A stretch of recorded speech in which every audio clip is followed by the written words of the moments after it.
प्रश्नों की प्रैक्टिस करते हैं और ये सभी प्रश्न पिछली परीक्षाओं में पूछे गए हैं और आगामी परीक्षाओं के लिए भी अति महत्वपूर्ण है। हमारा पहला प्रश्न है, ब्रजभाषा है। ब्रजभाषा किसके अंतर्गत आती है? पूर्वी हिंदी के, पश्चिमी हिंदी के, बिहारी हिंदी के या पहाड़ी हिंदी के? तो इसका उचित ऑप्शन हमारा कौन सा ठीक रहेगा? तो इसका उचित ऑप्शन हमारा ऑप्शन बी। इसका उचित ऑप्शन हमारा ऑप्शन बी। नेक्स्ट क्वेश्चन है, मगही किस उपभाषा की बोली है?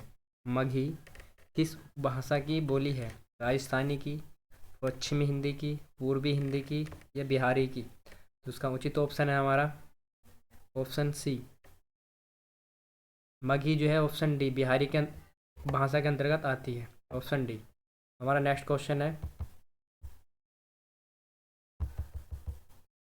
भाषा के आधार पर भारतीय राज्यों को की पुनः संरचना की गई थी। भारत के भाषा के आधार पर भारतीय राज्यों को पुनः संरचना की गई थी 1952 में, 1953 में या 1954 में या 1956 में? तो भाषा के आधार पर राज्यों का जो गठन हुआ था 1956 में आयोग बना था, उसके अंतर्गत की गई थी।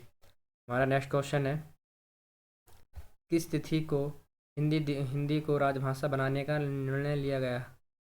किस तिथि को हिंदी को राजभाषा बनाने का निर्णय लिया गया था? तो उसमें ऑप्शन दे रखे हैं, 15 अगस्त 1947 को, 26 जनवरी 1950 या 14 सितंबर 1949, 14 सितंबर 1950। तो इसका उचित ऑप्शन है 14 सितंबर 1949 को संविधान सभा ने राजभाषा के रूप में हिंदी को अपनाया था। हमारा अगला प्रश्न है, 8वां विश्व हिंदी सम्मेलन 2007 का आयोजन स्थल था। 8वां विश्व हिंदी सम्मेलन कहाँ हुआ था? ऑप्शन दे रखे हैं, नागपुर, मॉरिशस, लंदन या न्यूयॉर्क। तो 8वां विश्व हिंदी सम्मेलन का जो आयोजन हुआ था वो न्यूयॉर्क में हुआ था।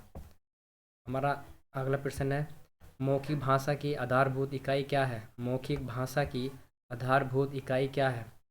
वर्ण है, ध्वनि है, वाक्य है या शब्द है? तो मौखिक भाषा की आधारभूत इकाई क्या है? तो इसका उचित ऑप्शन हमारा शब्द है, ऑप्शन डी। हमारा अगला प्रश्न है, लिखित भाषा की आधारभूत इकाई क्या है? लिखित भाषा की आधारभूत इकाई क्या है? वर्ण है, ध्वनि है, वाक्य है या शब्द है? तो इसका उचित ऑप्शन हमारा वर्ण है, ऑप्शन ए। नेक्स्ट क्वेश्चन है, मानक हिंदी से क्या तात्पर्य है? मानक हिंदी से क्या तात्पर्य है? साहित्यिक पुस्तकों की भाषा या साधारण बोलचाल की भाषा या शिष्ट और सुशिक्षित लोगों की भाषा या केवल पढ़ाई लिखाई की काम में लाई जाने वाली भाषा? तो मानक हिंदी से क्या मतलब है इसका? तो इसका ऑप्शन हमारा कौन सा ठीक रहेगा? तो ऑप्शन ए, साहित्य पुस्तकों की भाषा, साहित्यिक पुस्तकों की भाषा, ऑप्शन ए। हमारा अगला प्रश्न है,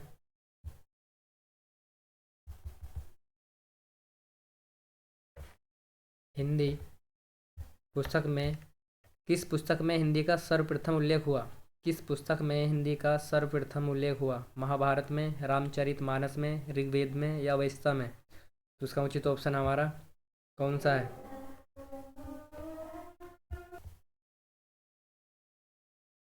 तो हिंदी का सर्वप्रथम उल्लेख अवेस्ता में हुआ था। जो फ्रांसीसी लेखक थे गारसदात तासी, उनकी पुस्तक है ये, उसमें हिंदी का सर्वप्रथम उल्लेख हुआ। तो ऑप्शन डी।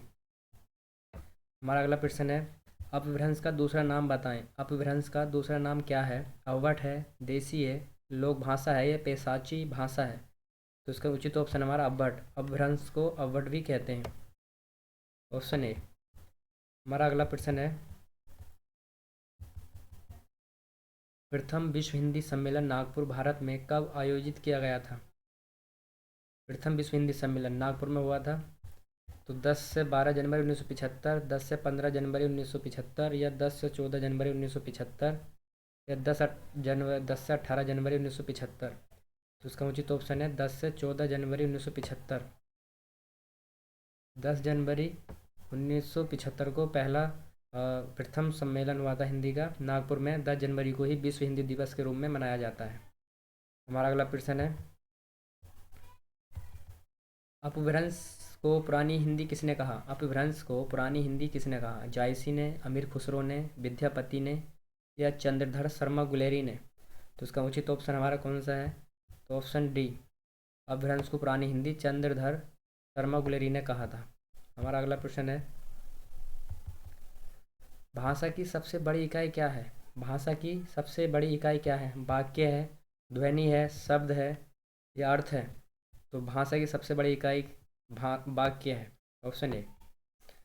खड़ी बोली का दूसरा नाम क्या है? खड़ी बोली का दूसरा नाम क्या है? मगही है, कोरवी है, हिंदुस्तानी है या बघेली? तो इसका उचित ऑप्शन है ऑप्शन बी, कोरवी को ही खड़ी बोली के नाम से जाना जाता है।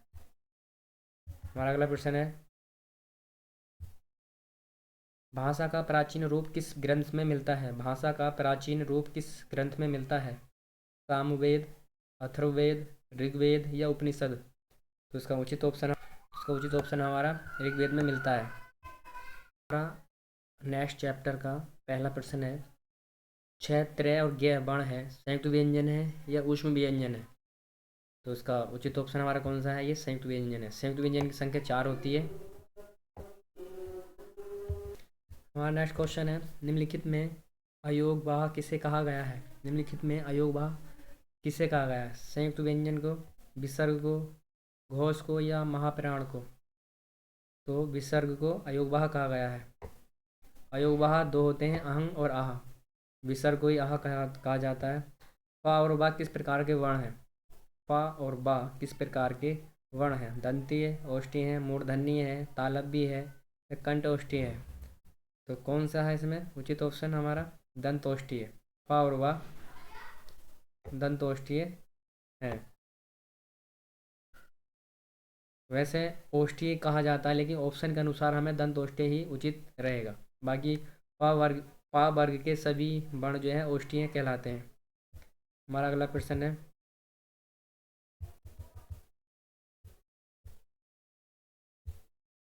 ध्वनि किसकी लघुत्तम इकाई है? ध्वनि किसकी लघुत्तम इकाई है? शब्द की, भाषा, वाक्य या अक्षर? तो इसका उचित ऑप्शन हमारा भाषा की लघुत्तम इकाई है ध्वनि। हमारा अगला प्रश्न है, लघुत्तम वाग ध्वनि को कहते हैं? लघुत्तम वाग ध्वनि को कहते हैं स्वर, व्यंजन, वर्ण या शब्द? तो इसका उचित ऑप्शन हमारा कौन सा है? ऑप्शन सी, वर्ण को लघुत्तम वाग ध्वनि के नाम से जाना जाता है।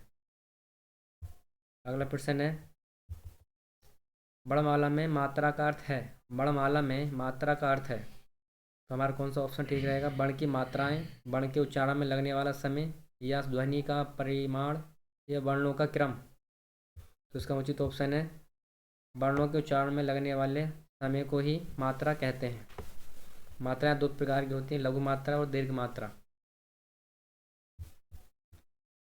अगला प्रश्न है, बिना अवरोध के उच्चारित होने वाले वर्ण कहलाते हैं? बिना अवरोध के उच्चारित होने वाले वर्ण कहलाते हैं घोष, स्पर्श, स्वर या व्यंजन? तो इसका उचित ऑप्शन है हमारा ऑप्शन सी, स्वर। जो बिना अवरोध के उच्चारित होते हैं स्वर। स्वर की संख्या 11 होती है। और अगला प्रश्न है, व्यंजन। व्यंजन की परिभाषा क्या है? दीर्घ स्वर वाले वर्ण या स्वर की सहायता में बोले जाने वाले वर्ण, बिना किसी सहायता के बोले जाने वाले वर्ण या बिना अवरोध के बोले जाने वाले वर्ण? तो स्वर की सहायता से जो बोले जाते हैं उन्हें व्यंजन कहा जाता है। तो ऑप्शन बी। हमारा अगला प्रश्न है, इनमें से कौन स्पर्श व्यंजन है? इनमें से कौन स्पर्श व्यंजन है? तो स्पर्श व्यंजनों की संख्या 25 होती है। जो पांचों वर्ग होते हैं वो सभी वर्ण स्पर्श के अंतर्गत आते हैं। तो क वर्ग, चा वर्ग, ता वर्ग, ये सभी। इसका आंसर हमारा ये सभी। अगला प्रश्न है, का कौन सा व्यंजन है? तालव्य है, दंतीय है, मूर्धन्य है या कंठीय है? तो का जो है कंठीय है। उच्चारण स्थान की दृष्टि से क वर्ग के सभी वर्ण क्या कहलाते हैं? तालव्य, कंठीय, मूर्धन्य या दंतीय। तो क वर्ग के सभी वर्ण जो कहलाते हैं वो कंठीय कहलाते हैं। अगला प्रश्न है, निम्नलिखित ध्वनियों में से बताएं कि कौन सा वर्ण ओष्ठीय नहीं है। तो कौन सा ओष्ठीय नहीं है? मा, पा, पा, वा। तो ओष्ठीय ऑप्शन डी नहीं है, ये कंठीय है, ये तालव्य है, बाकी ओष्ठीय हैं।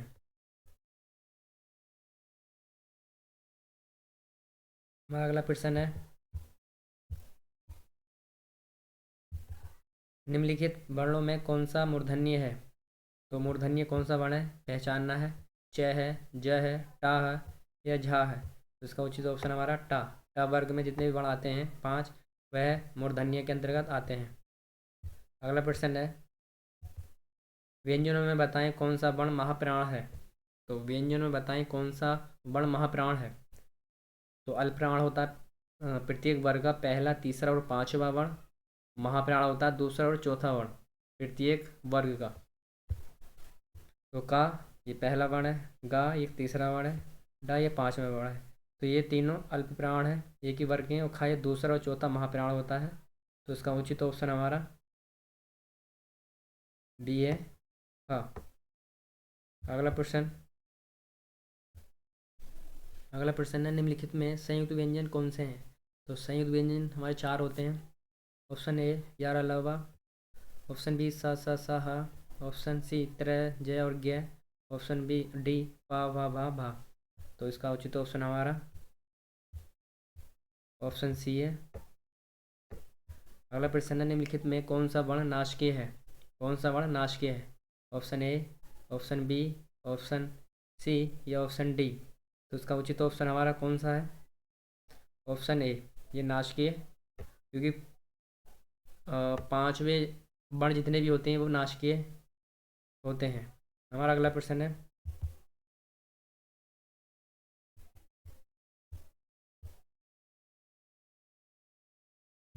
च छ ज झ में ये ध्वनियाँ क्या कहलाती हैं? कंठीय, मूर्धन्य, तालव्य या दंतोष्ठीय। तो ये ध्वनियाँ तालव्य कहलाती हैं। अगला प्रश्न है, निम्न में से अल्पप्राण वर्ण कौन सा है? निम्न में से अल्पप्राण वर्ण कौन से हैं? कै गै, आ, पा भा, था छ। तो अल्पप्राण होता है पहला और तीसरा और पांचवा। तो हमारा ये ऑप्शन पहला ही ठीक है। हमारा अगला प्रश्न है, निम्न में से तालव्य ध्वनियाँ कौन सी हैं? तालव्य ध्वनियाँ कौन सी हैं? ऑप्शन ए ढा ढा डा डा, या ऑप्शन बी, या ऑप्शन सी, या ऑप्शन डी। तो तालव्य च वर्ग के वर्ण के सारे वर्ण आते हैं, तो ऑप्शन सी। अगला प्रश्न है, वर्णमाला में कुल कितने व्यंजनों की संख्या कितनी है?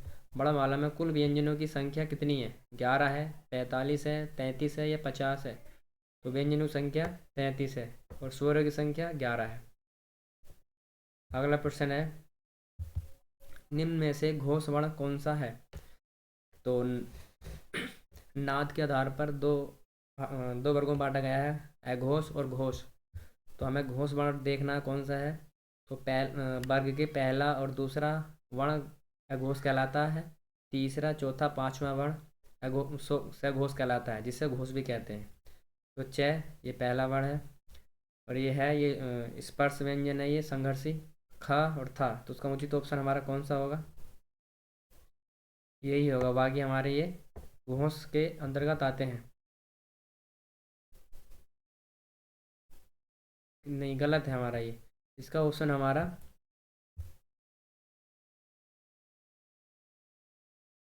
था, खा, चा और इसका ऑप्शन हमारा डी है, ऑप्शन डी। बाकी ये सब एघोष है।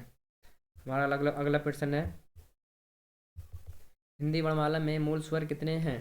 हिंदी वर्णमाला में मूल स्वर कितने हैं? तो मूल स्वर कितने हैं? तो मूल स्वर 6 हैं, 7 हैं, 4 हैं या 2 हैं। तो मूल स्वर हमारे 4 हैं। दीर्घ स्वर भी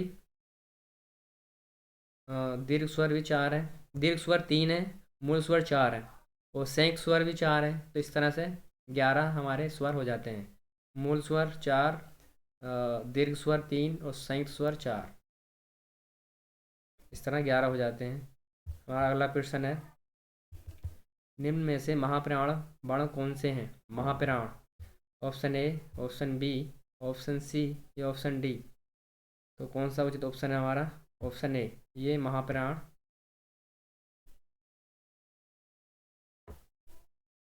दूसरा और चौथा वर्ण आता है। अल्पप्राण में पहला, तीसरा, पांचवा, और महाप्राण में दूसरा और चौथा आता है प्रत्येक वर्ग का। तो ये हमारा ऑप्शन ए सही है। अगला प्रश्न है, वर्णमाला कहते हैं शब्द समूह को, वर्णों के संकलन को, शब्द गणना को, या वर्णों के व्यवस्थित समूह को? तो ऑप्शन डी ही हमारा ठीक है, वर्णों के व्यवस्थित समूह को। अगला प्रश्न है, ए और ए वर्ण क्या कहलाते हैं? नासिकीय, मूर्धन्य, ओष्ठीय या कंठ तालव्य? तो इसका उचित ऑप्शन है हमारा कंठ तालव्य। अगला प्रश्न है, हमारा अगला प्रश्न है, स और स है कौन से व्यंजन कहलाते हैं? त्रिकंपी, स्पर्शी, संघर्षी या स्पर्श संघर्षी? तो ये ऑप्शन डी स्पर्श संघर्षी के अंतर्गत आते हैं। अगला प्रश्न है, हिंदी में मूलतः वर्णों की संख्या कितनी है? 50 है, 25 है, 46 है या 33 है? हिंदी में मूलतः वर्णों की संख्या कितनी है? तो कितनी है मूलतः? तो इसका उचित ऑप्शन हमारा ऑप्शन ए 50 है मूलतः, और 2 अयोगवाह जोड़े गए हैं बाद में वो, तो इस तरह 52 हो जाते हैं। हमारा अगला प्रश्न है, अघोष वर्ण कौन सा है? अघोष वर्ण कौन सा है? Option A, option B, option C या ऑप्शन डी? तो इसका उचित ऑप्शन हमारा कौन सा है? ऑप्शन डी अघोष है, बाकी सब सघोष है, क्योंकि सभी वर्ण सघोष के अंतर्गत आते हैं, और ये है भी सघोष है और जा भी। जिन शब्दों के अंत में आ आता है उन्हें क्या कहते हैं? जिन शब्दों के अंत में आ आता है वो क्या कहलाते हैं? अनुस्वार, अयोगवाह, अंतस्थ या आक्रांत? तो उसे आक्रांत के अंतर्गत आता है। हमारा अगला प्रश्न है, हिंदी वर्णमाला के अंतिम पंचमा अक्षरों का उच्चारण स्थान क्या है? अनुनासिक है, कंठीय है, तालव्य है या मूर्धन्य है? तो उन पांचों अक्षरों का उच्चारण जो है वो अनुनासिक के अंतर्गत होता है। अगला प्रश्न है, निम्नलिखित में कौन एक स्पर्श व्यंजन है? निम्नलिखित में कौन एक स्पर्श व्यंजन है? शा, छ, ला या हा? तो कौन सा स्पर्श व्यंजन है? छ, ऑप्शन बी। अगला प्रश्न है, इनमें से कौन सा युग्म अघोष ध्वनि है? इनमें से कौन सा युग्म अघोष ध्वनि है? गा, घा, डा, ढा, पा, फा, दा या धा? तो इसका उचित ऑप्शन हमारा कौन सा है? ऑप्शन सी, पा और फा, ये अघोष वर्ण है। अगला प्रश्न है,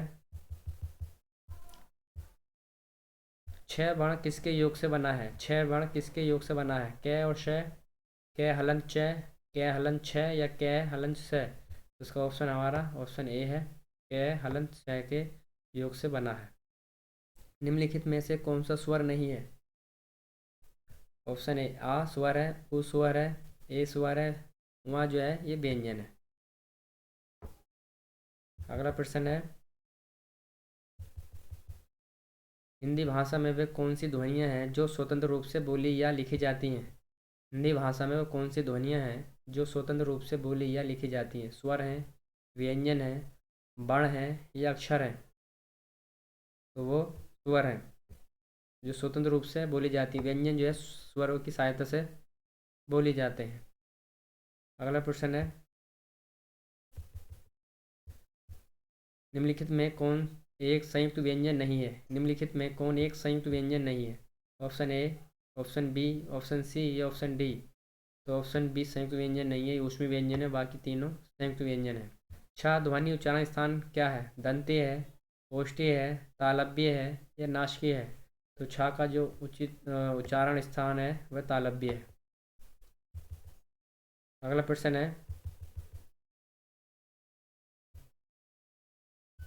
मूर्धन्य ध्वनियाँ कौन सी हैं? मूर्धन्य ध्वनियाँ कौन सी हैं? ए, ऑप्शन बी, ऑप्शन सी या ऑप्शन डी? तो मूर्धन्य जो है ऑप्शन बी। टा वर्ग के सभी वर्ण मूर्धन्य के अंतर्गत आते हैं। अगला प्रश्न है, छ ध्वनि किसके अंतर्गत आती है? मूल स्वर, घोष वर्ण, संयुक्त वर्ण या तालव्य? तो छ जो है एक संयुक्त वर्ण है। अघोष वर्ण कौन सा है? अघोष वर्ण कौन सा है? आ, जा, हा या शा? तो इसका अघोष वर्ण जो है कौन सा है? तो इसका ऑप्शन हमारा ऑप्शन डी अघोष है।